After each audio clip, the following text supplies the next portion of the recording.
we have Miss Kate Adahar of Random Republica. Thanks, Jean. Hi, Nadine. Good evening. You mentioned earlier na you did a lot of self-work during the break, na I'm assuming self-care is a part of it. Ngayon na back to work ka na, ano yung mga self-care activities na you wish to still incorporate in your life na na-enjoy mo nung naka-break ka? Well, definitely taking a break, going out of town, maybe going home to Siargao is good. Every once in a while, we all need breaks. Kasi pag sobrang dami na nung trabaho, it's all piling up, you get really stressed, tapos nagugulo din yung utak mo. Tapos eventually, I guess the quality of your work then medyo pumapangit na. So, taking breaks and I don't think my schedule is gonna be so hectic naman na hindi ako makakapag-vacation or makakapag-break. I guess the difference of the industry now is that everyone is taking care of themselves more, and I think that everyone is also focusing on health. So hopefully this time around it's not the same as before na like wala talagang pahinga, like every day just working. Minsan nagpapatong-patong yung schedules. I don't think that's gonna happen anymore just because we learned a lot of things during the pandemic. So it's totally different now. It's a different world. Thank you, and good luck. Thanks, Jean. Thank you very much. That was Kate Adahar of Random Republica. Next, we have MJ De Leon of glitz.ph. Hi Nadine, good afternoon. Hi, MJ. Good evening na pala. Yeah. Safia. Good evening. First of all, thank you for doing that for Siargao pala. We've seen your stories. Yeah. My pleasure. Yun, I just have to mute that kasi nag-echo. So anyway, my question is, my favorite movie of you is of course Never Not Love You pa din.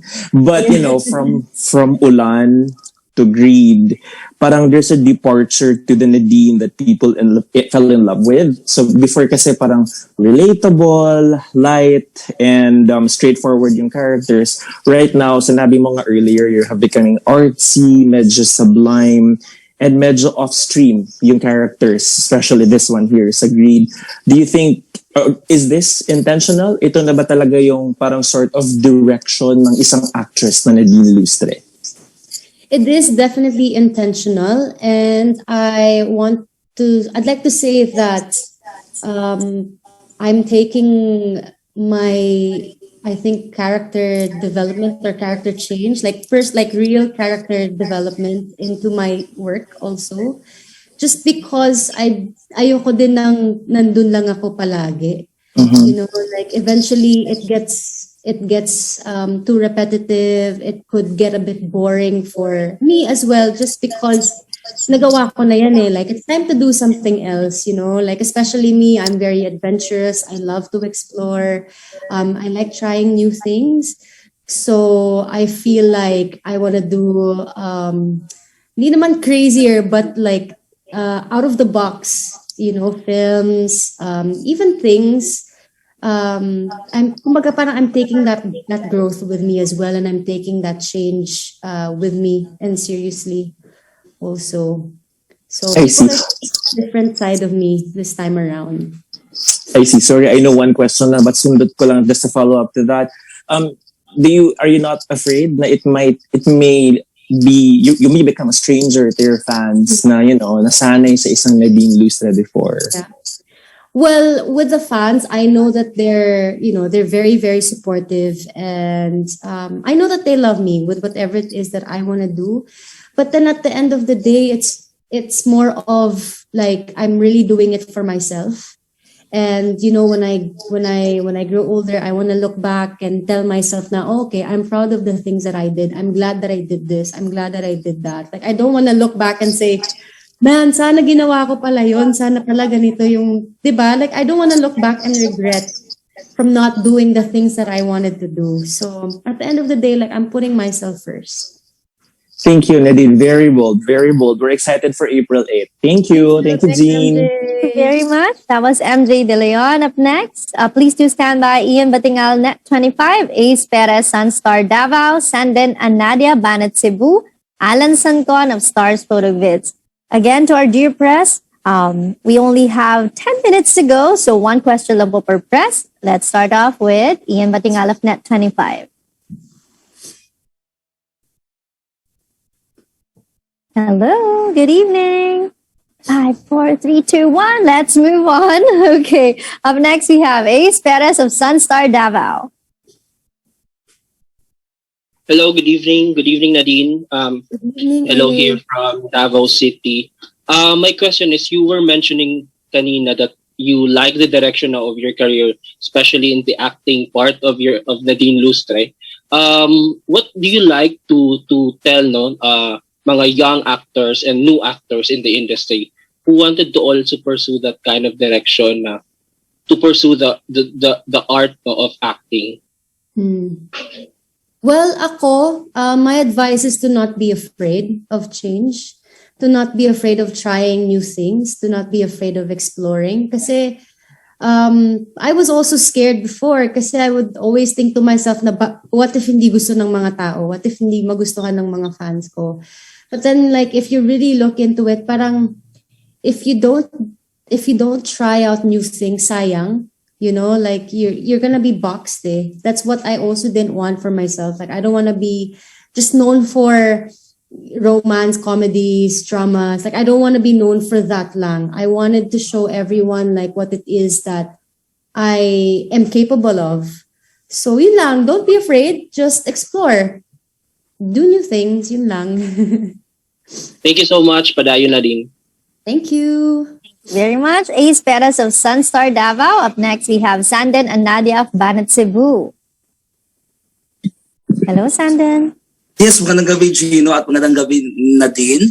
Ang tanong ko, Nadine, sabi mo ba, tuloy-tuloy na yung mga acting projects mo sa Viva.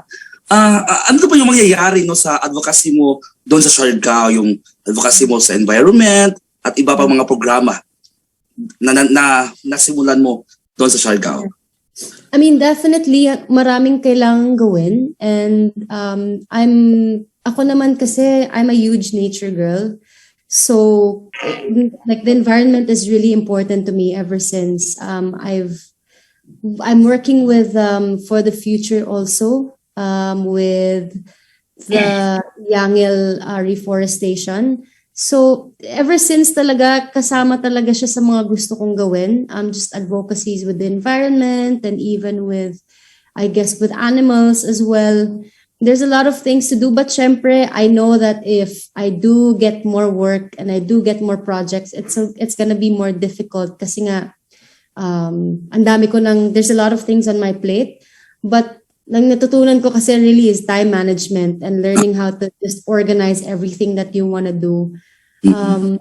But hopefully naman hindi magiging ganun ka-hectic yung schedule na hindi ko na makakalimutan yung ibang mga gusto kong gawin. So it's really just time management lang talaga and learning how to manage your schedule. Yeah. Maraming salamat, Nadine, ay talagang masasabi natin na ikaw na talaga. No, kasi Thanks, Anden. magandang gabi at congratulations sa bagong project mo. Salamat. Thank you. Thank you very much, Sanden and Nadia of Banat Cebu. Up next, we have Alan Sancon of Stars Photo Vids. Hi, good evening. Thank you, Jean. Hi, good evening, Alan. Good evening, Nadine. Nice to see you. Good to see you again. Yeah, thank you. We're so excited to dito sa comeback movie mong Grid, no? Pero syempre marami ring nakakamiss. Sabi mo nga, not a love team, pero yung Jaden fans, di ba? Dun sa love team ni James. Is there any possibility to work again soon kung magkaroon ng pagkakataon with James? Not a love team, but yung medyo mas mga out of the box character. Yeah. I think it really depends on the story at the end of the day. Kasi even naman si James, he's very explorative with all of the things that he wants to do. Let's see if he's still down to do movies. I'm sure that, if there's a good script, he's probably game to do it. But for now, I feel like he really wants to focus more on his music. That's why he's in LA. So, yon. It depends. It really depends. We'll see. Yeah, so sana nga, no, magkaroon kayo ng comeback movie together. Maraming nakamiss. Yeah. Congratulations, Nadine. Thank you. Salamat po. Thank you, Jean. Thank you very much. That was Alan Sancon of Stars Photo Vids. And Nadine, we have here more questions from our press. Let me read it for you. From Ray Sanchez of Tribune. How did you celebrate Women's Day? And what's your message to all women? How did I celebrate Women's Day? I don't know if I even celebrated. No, because nung International Women's Day kasi I was working actually. I'm not gonna say why I'm working or what it's for, but I guess yun lang, I was really working, but also celebrating myself because when I'm working, syempre, nakaayos ka and all, you feel beautiful. It's mainly more of celebrating the woman that I am. So didn't really have like a big celebration with all my other friends since I'm abroad. So yon. Thank you, Nadine. That is a question from Ray Sanchez of Tribune. From G. Trilliana of Malaya Business Insight. You are deglamorized in this project. What made you say yes to this, and what excites you about this project that made you want to do it? It's really just diving into the character. You know, if the character really calls for, you being like deglamorized, like I would do it. And syempre, it's a commitment. And I didn't mind at all. I didn't mind. I told Direk Yam that like whatever he requests for, like I would do it. But Direk Yam naman kasi like he's also very simple, when you work with him. He, as long as you're comfortable, he's good with that. That's all that matters to him. So I really didn't mind being deglamorized. Like the character really calls for it. So okay lang. Nadine. Up next question from Zheng Bauto of Showbiz Nest Lifestyle. Do you have any personal experience sa isang tao or situation that exemplify greediness?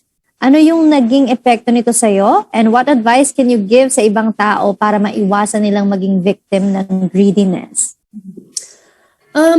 I wouldn't say that it's the same kind of greediness. I mean, it's all different forms. It's all different phases of greed naman. But I guess I'm not friends with that person anymore. So in a way, it didn't really affect me so much. It's just that you lose the friendship with the person.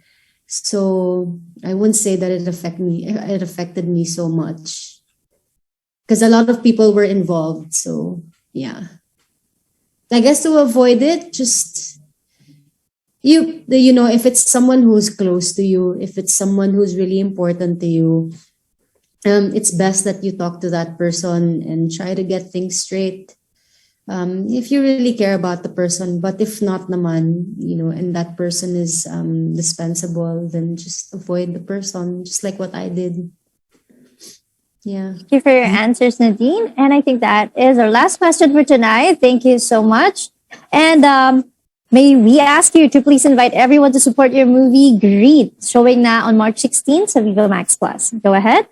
Yes, I'm inviting everyone to watch Greed, March 16 na po yan. This is directed by Yam Laranas. Also starring our Diego Loyzaga, Kuya Epi Quizon, and a lot more. We're super, super excited for everyone to see it. So sana po sumubaybay po kayo sa Vivamax Plus and panoorin niyo po yung Greed. Thank you to all the fans who supported, and I'm super, super excited for this comeback. Sana po magustuhan ninyong lahat. And thank you to all the press who are here tonight. Salamat po. Thank you, and thank you, Viva.